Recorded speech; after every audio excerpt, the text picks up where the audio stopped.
रंगापुर नाम का एक गांव था जहां रामानुज लोहार का परिवार रहता था। 15 साल पहले जब रामानुज की बेटी बहुत छोटी थी तभी रामानुज की पत्नी गुजर गई थी। रामानुज घर, बाहर का काम और बेटी को अकेले नहीं संभाल पा रहा था, इसलिए मजबूरी में उसने दूसरा विवाह किया। बाद में रामानुज की दूसरी पत्नी से उसे एक बेटा भी हुआ। रामानुज की बेटी मीनाक्षी अपनी सौतेली माँ को पसंद नहीं करती थी। नकली माँ, मैं स्कूल जा रही हूँ। ठीक है बेटी, लेकिन पुलिया के पास। हाँ, मुझे सब पता है, अब अपना लेक्चर मत शुरू करो।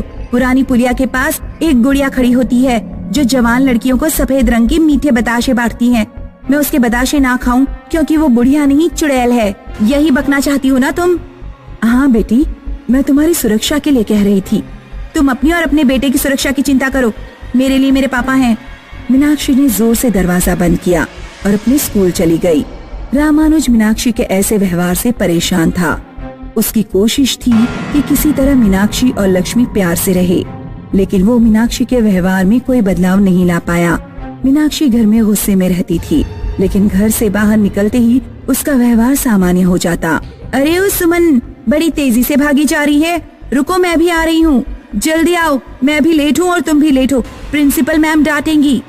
प्रिंसिपल मैम की ऐसी की तैसी, एक थप्पड़ लगाऊंगी उनको। स्कूल से लौटते समय भी मीनाक्षी सुमन के साथ ही लौटा करती थी। तुझे पता है, पल्ले टोला वाली सोनम ने कल अपने भाई की गर्दन काट दी। गांव के लोग कह रहे थे कि उसके अंदर डायन घुस गई है। शांति मौसी बता रही थी कि सोनम ने पुरानी पुलिया के पास खड़ी होने वाली बुढ़िया की दिए मीठे बताशे खा लिए थे। उस बुढ़िया को लोग क्यों इतना बदनाम करते हैं? मेरी एक बार उस बुढ़िया से बात हुई थी, बहुत प्यार से बोलती है। कभी जाना भी मत उसके पास, उसकी मीठी बातों के पीछे जरूर कुछ कालापन छुपा हुआ है। एक दिन मीनाक्षी जब स्कूल से घर लौटी तो घर पर कोई नहीं था, खाना भी बना हुआ नहीं था। अब ये नकली अम्मा अपने पूत के साथ कहाँ चली गई? मीनाक्षी ने गुस्से से अपना बस्ता फेंका और चीनी के डब्बे में पैसे ढूंढे, लेकिन उसमें कोई पैसा नहीं मिला। सारे पैसे भी लेकर चली गई है। काश मेरे अंदर भी डायन समा जाती तो इन दोनों अम्मा बेटों का काम तमाम कर देती। मीनाक्षी घर से निकलकर अपने पापा की दुकान की तरफ गई। मीनाक्षी के पापा मीनाक्षी से दुकान पर आने के लिए मना करते थे, क्योंकि दुकान घर से बहुत दूर थी और रास्ते में पुरानी पुलिया पड़ती थी जहाँ बताशे बांटने वाली बुढ़िया खड़ी होती थी। मीनाक्षी जब पुलिया के पास से गुजर रही थी तो उसे वही बुढ़िया दिखाई। आओ बेटी, मेरे पास आओ, मेरे मीठे बताशे खाकर जाओ। और बेटी, आ जाओ, मेरे पास आओ। मीनाक्षी को भूख लग रही थी और उसे मीठी चीजें पसंद थी। वो बुढ़िया के पास चली गई। अम्मा, मेरे पास पैसे नहीं हैं, फ्री में खिलाओगी तो खा लूंगी। पैसे मैं किसी से नहीं मांगती, भूखे लोगों का पेट भरने में मुझे संतुष्टि मिलती है। तुम बहुत सुंदर हो, क्या नाम है तुम्हारा? बुढ़िया की मीठी बातें मीनाक्षी को भा गईं। वो अपने पापा की दुकान भूलकर बुढ़िया के साथ चल दी।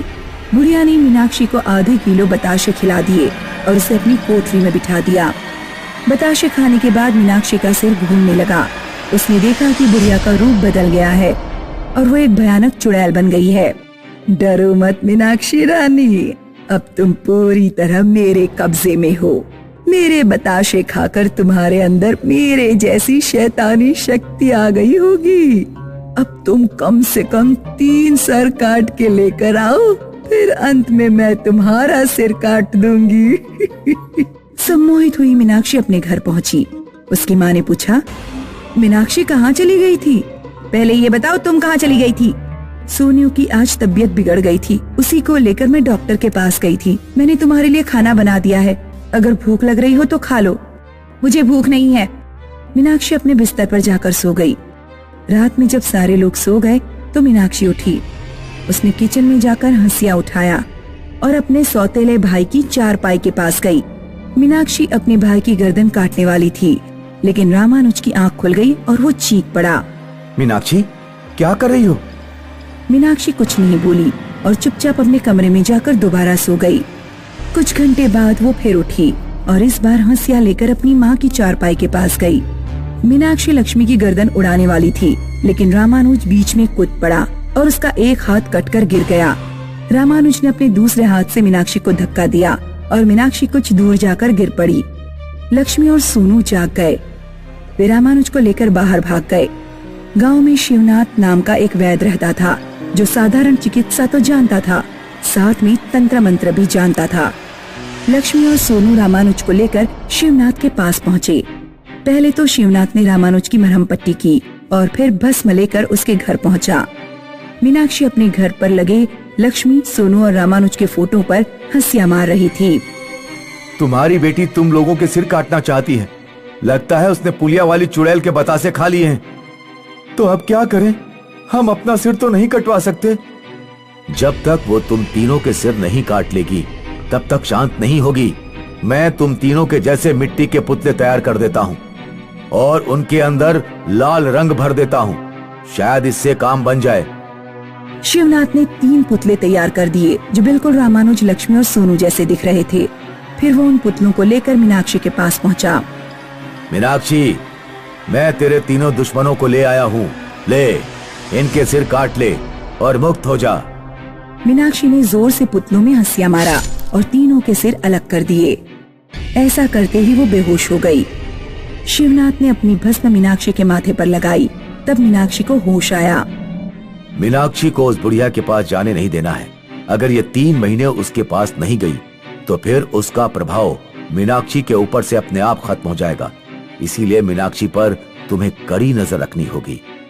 ऐसा कहकर शिवनाथ चला गया। सहारनपुर नाम का एक गांव था जहां लोग मंदिरों में मिठाई की जगह सब्जियां चढ़ाया करते थे। गांव में शालू नई आई थी। उसकी कुछ दिनों पहले ही शादी हुई थी। शालू अपने मायके में हर शुक्रवार को बेसन के लड्डू की मिठाई बनाकर मंदिर में प्रसाद चढ़ाने जाया करती थी। ससुराल आकर भी उसका यह नियम जारी रहा। वह मंदिर में मिठाई लेकर पहुंच गई, लेकिन पुजारी ने उसे रोक दिया।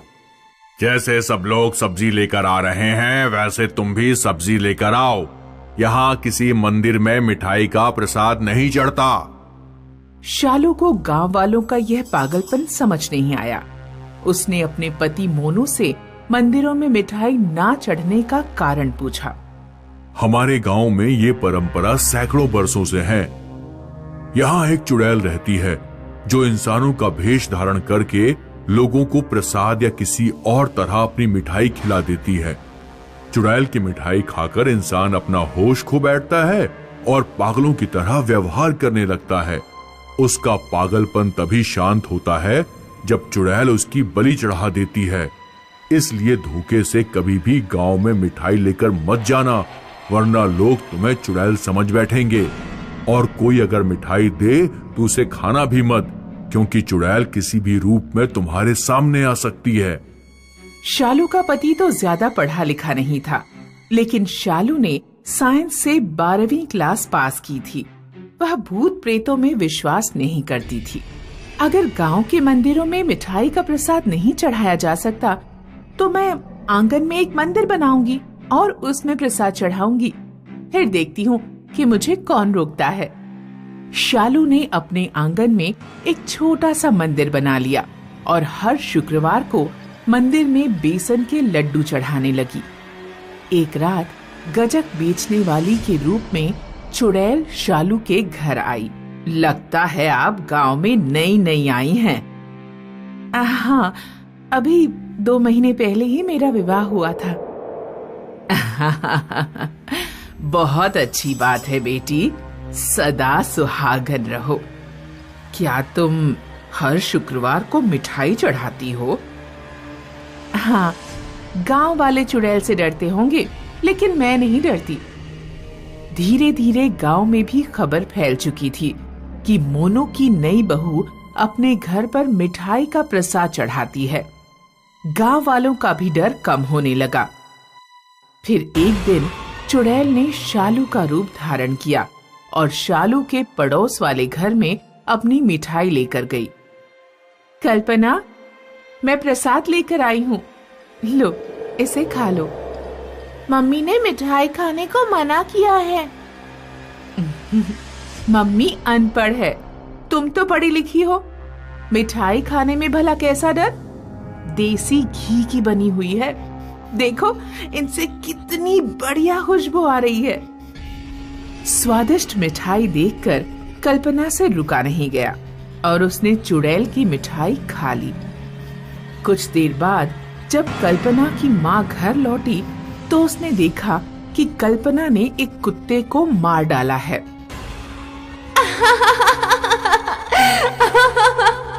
मुझ पर हंस रहा था, मुझ पर चढ़ा दी ना मैंने तेरी बलि, अब मैं तेरा खून पीऊंगी।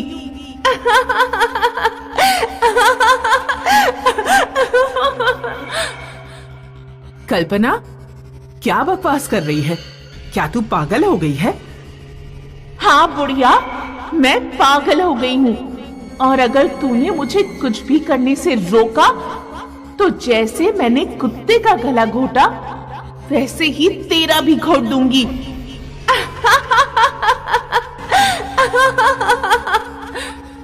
कल्पना की माँ ने जमीन पर बेसन के लड्डू के तिनके पड़े हुए देखे।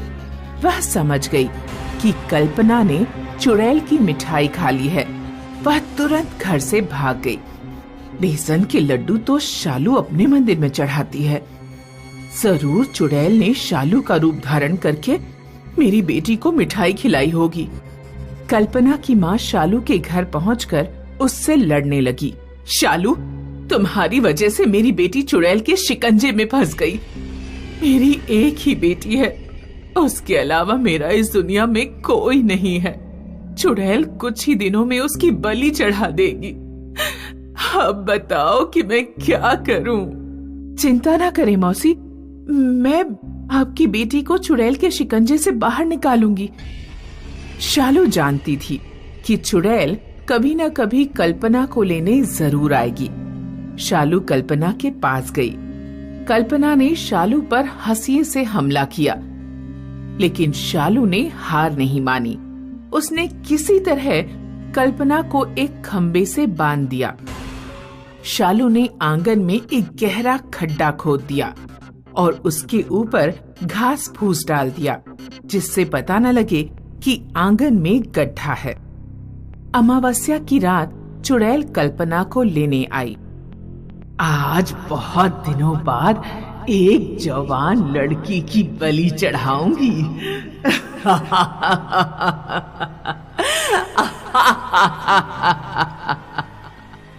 चुड़ैल जैसे ही कल्पना की तरफ बढ़ी, वह गहरे गड्ढे में जा गिरी।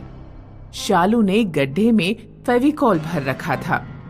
गड्ढे में गिरते ही चुड़ैल फेविकॉल में चिपक गई। वह हाथ पैर कुछ भी नहीं हिला पा रही थी। शालू ने हनुमान पर चढ़ाया गया प्रसाद जबरदस्ती चुड़ैल के मुंह में डाल दिया। हनुमान का प्रसाद चुड़ैल के मुंह में जाते ही चुड़ैल जलकर राख हो गई। चुड़ैल के मरते ही कल्पना का पागलपन बंद हो गया और वह पहले की तरह नॉर्मल हो गई। गांव के लोगों ने चुड़ैल से मुक्ति दिलाने के लिए शालू को धन्यवाद दिया।